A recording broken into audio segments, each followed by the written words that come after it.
Sekarang tuh saudara harus tahu banyak perusahaan-perusahaan di Indonesia itu ya legal standingnya itu berpusat di Singapura, beroperasinya di Indonesia. Kenapa? Karena mau buka perusahaan di Indonesia harus nyuap. Karena harus nyuap, dia pergi ke Singapura, saya buka perusahaan, dioperasikan dari Singapura, pasarnya di Indonesia. Yang sekarang Anda sering makan di startup itu banyak dari Singapura tuh izinnya, bukan izin dari Indonesia. Kenapa? Karena dia izin Indonesia, pejabatnya masih suka disuap katanya. Nah ini yang sekarang sedang kita perbaiki. Maka kita sekarang sedang menciptakan apa yang disebut e-government, pemerintahan berbasis IT.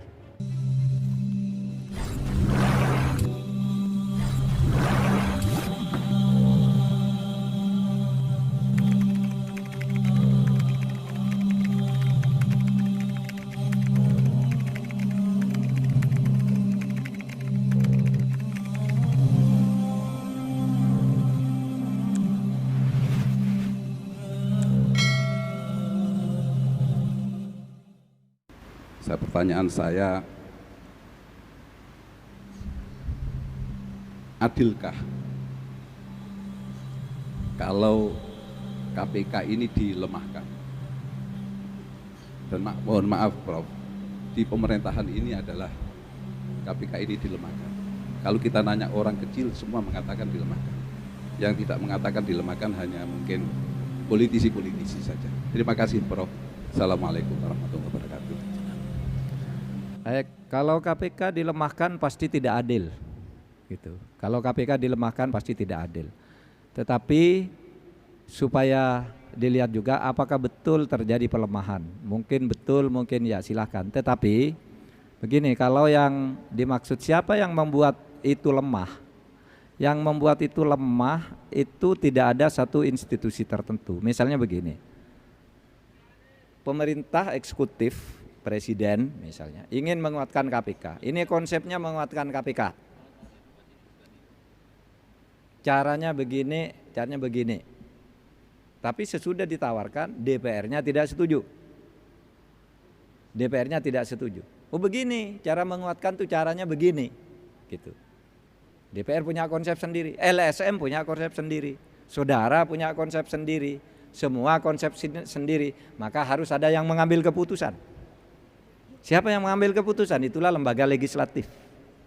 Lembaga legislatif sudah membuat keputusan, ya itulah keputusannya, pedomannya. Nah, soal pelemahan atau tidak kemudian bisa dinilai secara relatif. Tetapi pada dasarnya kita semua tidak ingin KPK lemah. Itulah sebabnya saya mengatakan KPK itu adalah institusi yang tidak berada di bawah kekuasaan menteri, di bawah kekuasaan pemerintah. Oleh sebab itu KPK silakan merdeka. Sekarang kuatkan dirimu sendiri, kuatkan, nangkap orang lah, memburu orang silakan. KPK silakan lemah. Tapi saya sebagai orang eksekutif, saya mau menguatkan Kejaksaan Agung. Karena itu yang di bawah saya. Polisi dan Kejaksaan Agung, ayo kuat kamu. Agar kalau ada orang bilang KPK lemah, kamu yang harus kuat. Karena selama ini kamu Kejaksaan Agung dan kepolisian oleh orang lain dianggap lemah. Sekarang ayo kuat kamu. Tangkap itu yang korupsi di Jiwasraya itu. Tangkap itu yang korupsi di Garuda meskipun itu milik pemerintah. Kan itu yang dilakukan. Jadi diambil keseimbangannya di dalam melihat. Jadi begini, di dalam negara demokrasi itu keputusan diambil oleh orang banyak. Sehingga tidak bisa orang mengatakan ini baik, lalu kata ini jelek, kata itu baik, jelek, itu lalu harus ada mekanisme. Itulah yang disebut mekanisme konstitusi. Tapi itu lebih baik daripada diperintah oleh satu orang. Karena satu orang itu kecenderungannya jahat. Mungkin satu saat ada orang memerintah sendirian tidak jahat, tapi penggantinya atau dia lama-lama sendiri akan berubah. Karena pada dasarnya kekuasaan itu mendorong orang untuk korup. Ada lagi? Nah, silakan yang ngatur siapa nih? Terima kasih. Assalamualaikum warahmatullahi wabarakatuh. Nama saya Didi Haryono, Prof. Saya sangat tertarik sekali ketika Prof mengatakan bahwa keadilan merupakan fondasi dari tegaknya bernegara. Namun kejadian fakta yang ada pada saat ini, mulai dari penyidik kepolisian sampai kejaksaan bahkan hakim pun ketika hukum ini tebal tidak dilihat lagi prosesnya, tapi berapa yang bisa membayar dan berapa yang berani untuk bernegosiasi. Jadi ini akan menjadikan sebuah negara yang menunggu kehancuran sesuai dengan yang disampaikan Prof tadi. Apa solusinya? Apakah diawali dari kita sebagai masyarakat yang kecil ini untuk menyuarakan bagaimana keadilan bisa tercipta di negeri dan bangsa yang kita cintai ini. Oke. Terima kasih Prof. Wassalamualaikum warahmatullahi wabarakatuh.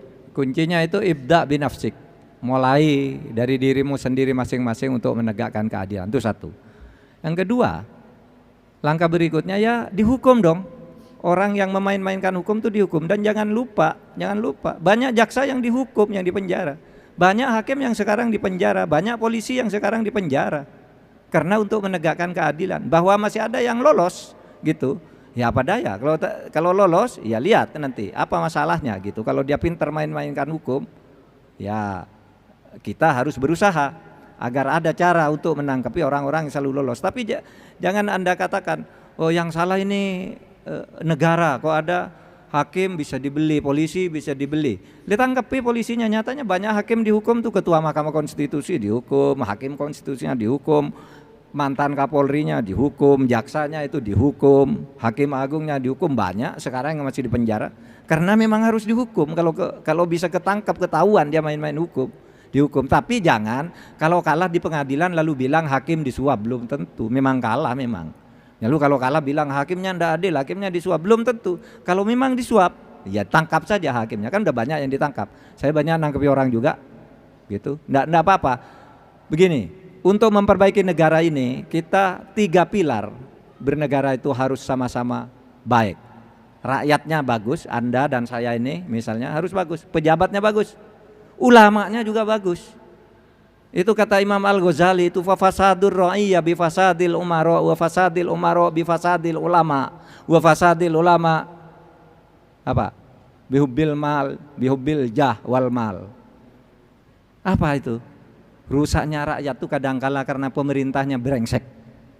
Pemerintahnya rusak, rakyatnya rusak.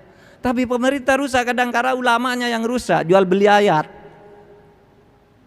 Minta fatwa, minta bayar. Kalau ini fatwa apa Pak jawabannya? Kalau ulama su itu, oh kalau jawabannya begini bisa, jawabannya begini bisa. Bapak minta yang mana? Oh minta yang ini, bayar. Kalau ulama su itu apa? Kalau sekarang itu banyak itu pengamat dari kampus-kampus, tukang survei, pesurvei itu kadang-kala berbohong. Itu. Maka pedomannya mari kita baik bersama. Fafasadul ulama bifasadil umar, fafasadur ra'iyya bifasadil umara wa fasadul umara bifasadil ulama wa fasadil ulama bihubbil mal wal jah, karena cinta kedudukan dan harta. Banyak ulama-ulama dan intelektual ilmuwan rusak hanya karena numpuk harta, membuat pendapat-pendapat dan fatwa-fatwa yang sesat. Satu lagi, silakan Anda yang ngatur. Siapa nih yang ngatur? Saya tidak tahu. Warahmatullahi wabarakatuh. Ya mohon dengarkan aja. Prof, perkenalkan nama saya Wasi. Saya penggemar Prof dari saya zaman kuliah dari dulu. Mumpung ada kesempatan ini, saya ada satu pertanyaan dan satu permintaan Prof. Yang pertama, pertanyaan saya, sebagai anak muda di bawah usia 35 tahun, milenial, generasi Z, melihat kondisi seperti ini, kita kan banyak terpengaruh ya, sosial media, kemudian berita. Sebagai salah satu, saya anggap negarawannya di Indonesia, apa yang bisa Prof kasih pesan buat saya pribadi biar tetap saya yakin bahwa kita masih bisa yakin bahwa kita optimis bahwa ini keadilan itu masih bisa kita pegang, masih bakal bisa terwujud di Indonesia. Yang kedua, minta foto nanti. Boleh, fotonya dulu aja sini sekarang sebelum saya jawab. Karena kalau nanti sesudah jawab lalu saya pergi, fotonya semua nanti satu-satu. Kalau ini kan habis satu, ayo.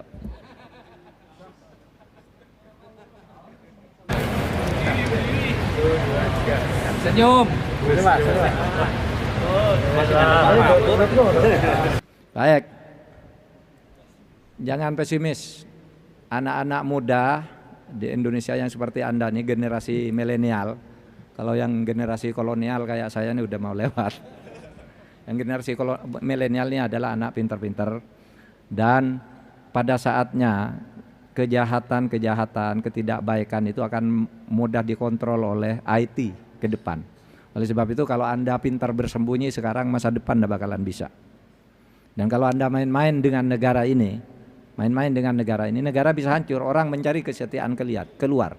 Misalnya begini nih, ini seorang anak muda punya niat baik, prestasinya baik, ingin membangun negara, lalu ngelamar kerjaan ke saya, Pak, ngelamar, lalu saya main-mainkan, dipersulit lah, minta suap lah, tidak diluluskan lah, dan macam-macam. Ini sekarang, zaman sekarang ini, saya tidak diterima di sini, bisa kerja di Singapura gampang sekarang, pakai gadget aja, pakai handphone. Saya ijazah ini ingin bekerja di tempat ini, nanti datang jawaban dari sana, ini yang cocok untuk Anda kerjaan di sini, enggak usah nyuap. Jadi kalau Anda mempersulit generasi muda di sini, generasi muda akan hilang kesetiaannya, dia pergi ke luar negeri. Sekarang tuh saudara harus tahu, banyak perusahaan-perusahaan di Indonesia itu ya, legal standingnya itu berpusat di Singapura, beroperasinya di Indonesia. Kenapa? Karena mau buka perusahaan di Indonesia harus nyuap.